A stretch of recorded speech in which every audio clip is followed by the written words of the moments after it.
अस्सलाम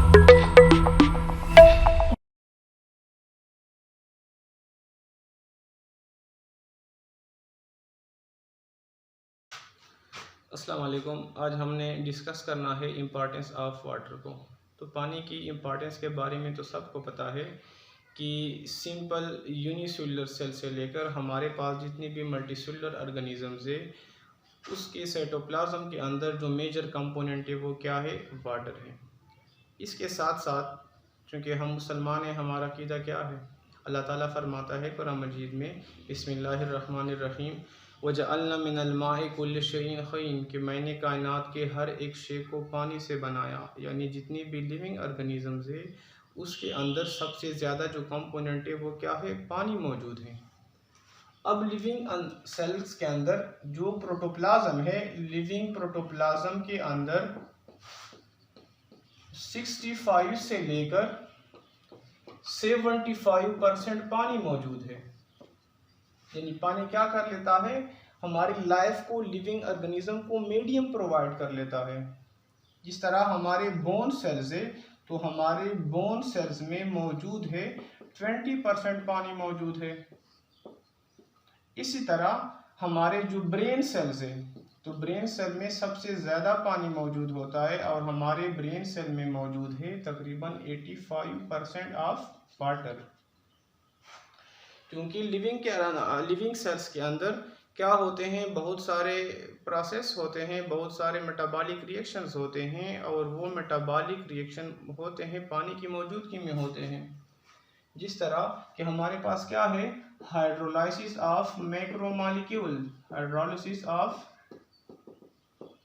मैक्रोमॉलिक्यूल्स, कि हमारे पास जितनी भी मैक्रोमॉलिक्यूल्स है, प्रोटीन है, कार्बोहाइड्रेट्स है, लिपिड्स है, पानी की मौजूदगी में उनकी ब्रेक डाउन होती है। Hydrolysis, hydro mean water, lysis mean break down, यानी इन माइक्रोमॉलिक्यूल की ब्रेक डाउन होती है पानी के जरिए। इसी तरह हमारे पास क्या है, फोटोसिंथेसिस, तो फोटोसिंथेसिस में पानी एक रॉ मटेरियल के तौर पे क्या होती है, इस्तेमाल होती है। बहुत सारे प्रॉपर्टीज है पानी के, लेकिन यहाँ पे हम चंद एक डिस्कस करते हैं। इसमें से पहला हमारे पास है solvent properties of water. Solvent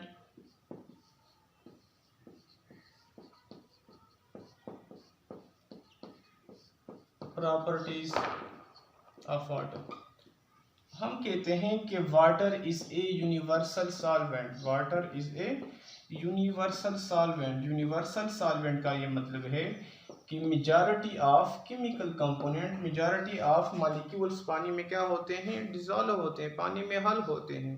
लेकिन क्यों होते हैं, क्योंकि पानी हमारे पास क्या है, पोलर सब्सटेंस है, पोलर सब्सटेंस है, पोलर मॉलिक्यूल है। पानी क्या हमारे पास H2O है, यानी H2O, इस पे हमारे पास क्या है, पार्शियल नेगेटिव, इस पे पार्शियल पॉजिटिव, इस पे पार्शियल पॉजिटिव। अब जब पानी में नॉन आयनिक मॉलिक्यूल आएंगे तो वो क्या होंगे, आयंस में डिसोसिएट होंगे।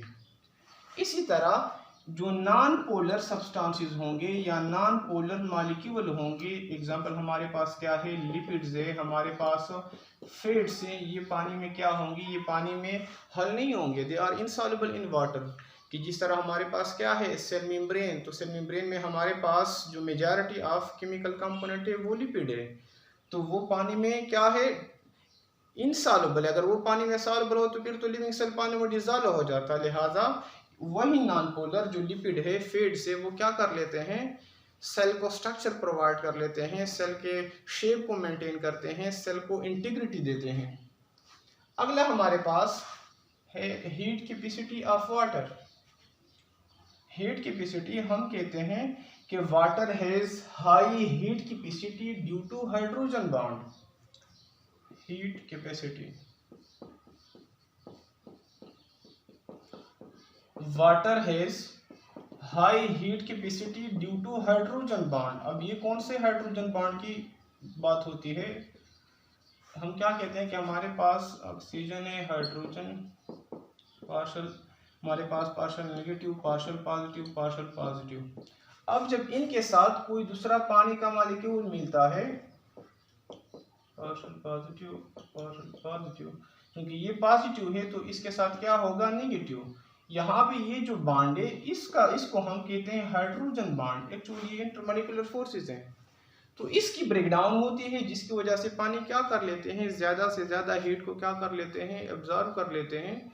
और इसको हम कहते हैं specific heat capacity. Specific heat capacity. Specific heat capacity का ये मतलब है कि अगर हमारे पास 1 ग्राम पानी है और उसका टेम्परेचर इंक्रीज होता है 1 डिग्री सेंटीग्रेड का, तो उसके लिए जितने कैलोरीज की ज़रूरत है, इसको हम कहते हैं स्पेसिफिक हीट कैपेसिटी।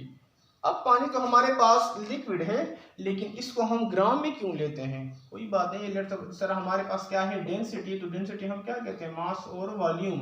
तो मास क्या है, ग्राम है, वॉल्यूम क्या है हमारे पास, मिलीलीटर में लेते हैं। यानी अगर हमारे पास 1 ग्राम है तो 1 gram is equal to 1 ml।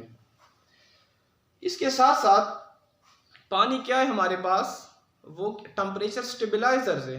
Temperature stabiliser इसको बोलते हैं। हम घरों में जब बिजली के लिए स्टेबलाइजर यूज़ करते हैं तो वो क्या कर लेते हैं, यानी बिजली की जो वोल्टेज होती है उसको मेंटेन रखते हैं। इसी तरह ये क्या कर लेते हैं, हीट को मेंटेन रखते हैं।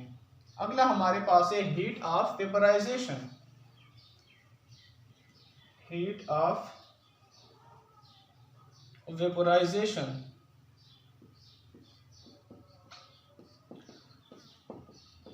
हीट ऑफ वेपराइजेशन में यानी हमारे पास क्या है कि पानी ट्रांजिशन फेज जो कि लिक्विड से कन्वर्ट होती है गैस में, और उसी की वजह से जितनी भी हमारे पास प्लांट्स है, प्लांट्स के अंदर क्या होती है, यानी ये हीट ऑफ वेपराइजेशन की वजह से प्लांट्स के अंदर कूलिंग इफेक्ट पैदा करते हैं। कूलिंग इफेक्ट किस तरह पैदा कर लेते हैं कि पौधों के अंदर पौधे क्या कर लेते हैं, रूट्स की मदद से पानी को एब्जॉर्ब कर लेते हैं।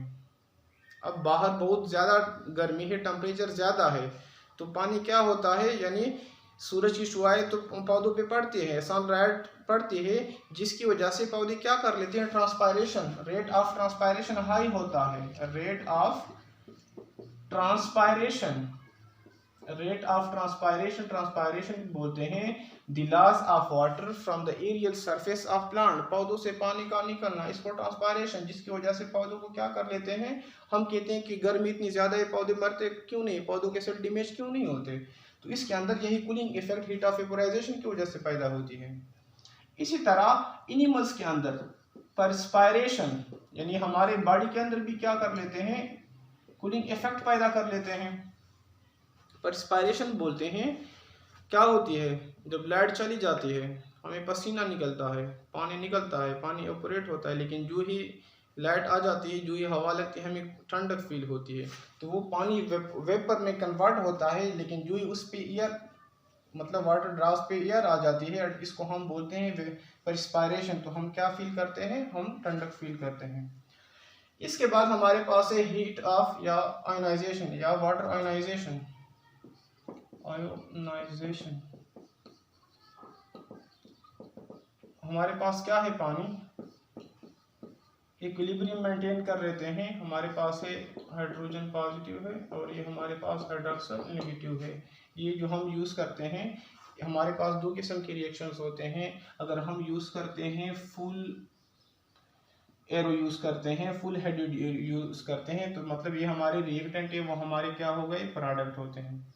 लेकिन जो हम हाफ हेडेड एरो यूज़ करते हैं, तो इसका ये मतलब है कि वो क्या होते हैं, रिवर्सिबल होते हैं, इक्विलिब्रियम को मेंटेन रखते हैं। इसके साथ साथ पानी का अगला हमारे पास है जो प्रॉपर्टी है, प्रोटेक्शन।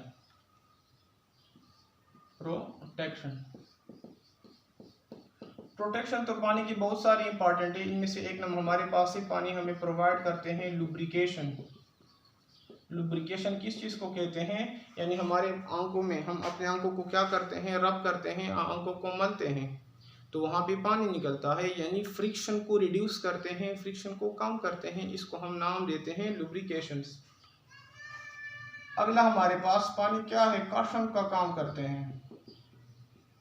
यानी हमारे बॉडी के अंदर जो वाइटल आर्गन्स है, जो नाजुक आर्गन्स है, उसके बाहर पानी मौजूद होता है। अगर उसी आर्गन को कोई ज़ोर पड़ता है, उसको कोई झटका लगता है तो कशन का काम करते हैं, उसको नुकसान नहीं पहुंचता। अगर नुकसान पहुंचता तो उसकी डेथ हो जाती, बॉडी की डेथ हो जाती।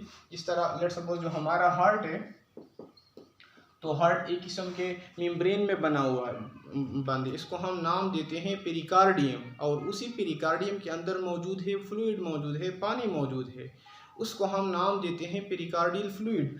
तो वो जो फ्लूइड है एक किस्म का कशन का काम कर लेते हैं, बॉडी आर्गन को क्या कर लेते हैं, बॉडी आर्गन को प्रोटेक्ट कर लेते हैं। इसी तरह जो हमारा ब्रेन है, हम कहते हैं कि हमारा ब्रेन 3 लेयर में बंद है।